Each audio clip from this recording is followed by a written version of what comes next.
যারা ব্যবসা করে, ব্যবসা করতে গিয়ে ব্যবসার মধ্যে যারা মিথ্যা শপথ করে, ব্যবসার মধ্যে মিথ্যা কসম সবচাইতে বেশি হয়। এমনি সচরাচর সমাজে সব জায়গাতে যা হয়, ব্যবসায়িক প্রতিষ্ঠানে মিথ্যা কসম, মিথ্যা শপথটা একটু বেশি হয়। হ্যাঁ, আপেলগুলো আইনে বলে একদম ভালো আপেল, অস্ট্রেলিয়া আপেল। কাপড় একটা বিক্রি করার সময় বলা হয় এটা একদম রং পাকা, একদম রং উঠবে না, কাপড় রং উঠলে আমার, আপনি ফেরত দিয়ে। অথচ বাড়ি নিয়ে 2 ফেলে রং কাপড় একদম সাদা হয়ে যায়।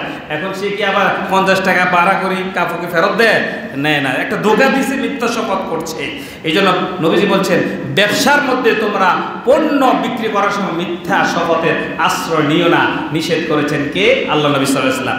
আল্লাহ নবী সাল্লাল্লাহু আলাইহি ওয়াসাল্লাম তিনি যখন মদিনার প্রেসিডেন্ট ছিলেন, মদিনার বাজারে তিনি ভ্রমণ করছিলেন।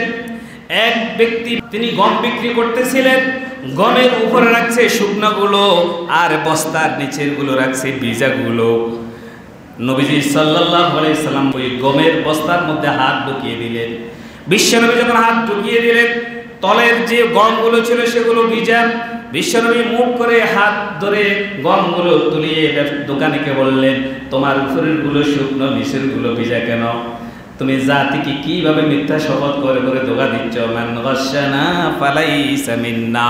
নবীজি বলছেন যে মানুষকে ধোঁকা দেয়, যারা ধোঁকাবাজি করে সে কোনোদিন আমি মুহাম্মদের দলের অন্তর্ভুক্ত হতে পারে না। বলেন নাউজুবিল্লাহ। মিথ্যা শপথ করে ব্যবসা পণ্য যেটা আছে সেটা বলতে হবে। নবীজি বলছেন মিথ্যা শপথ করে তোমার বিক্রি বাড়বে, ঠিক আছে, মিথ্যা শপথ করে করে তুমি বিক্রি করবে, এতে তোমার বেচা বিক্রি বেশি হবে, দিন শেষে তোমার 50,000 1 লক্ষ টাকা বিক্রি হবে।